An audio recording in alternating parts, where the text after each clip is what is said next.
Hi friends, అందరికీ నమస్తే. Doctor Guruprasad గారు, నేను మొన్న స్టేటస్ పెట్టాను కదా డాక్టర్ గారిది అనమాట. చాలా మంది మీరు టీడీపీ నాయకుడా లేకపోతే సార్ టీడీపీ నాయకుడా అని అడిగారు.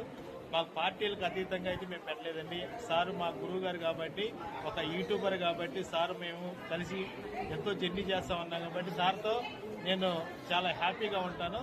మరి అందుకని చెప్పేసి నేను సార్తో స్టేటస్ పెట్టుకున్నాను.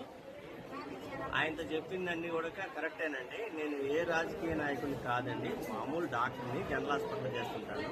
ఇలా బాబాయ్కి మన హార్ట్ ప్రాబ్లం వచ్చినప్పుడు కూడా నేను హెల్ప్ చేశాను. అలాగే మనకు ఉండవల్లి శ్రీదేవి మేడం గారి తాలూకు వర్గం అంతా కూడా వాళ్ళు పంపించిన పేషెంట్లందరినీ చూస్తుంటాను కాబట్టి వాళ్ళ అభిమానం కొద్ది నా మీద డాక్టర్ జీపీ ఫ్రమ్ ఫ్రెండ్స్. ఇప్పుడు చెప్పుకోండి, నేను ఎక్కడ ఇంకొక విషయం ఏంటంటే, మన గుంటూరు గవర్నమెంట్ హాస్పిటల్లో ఎమర్జెన్సీ వార్డులో ఉంటారు సార్.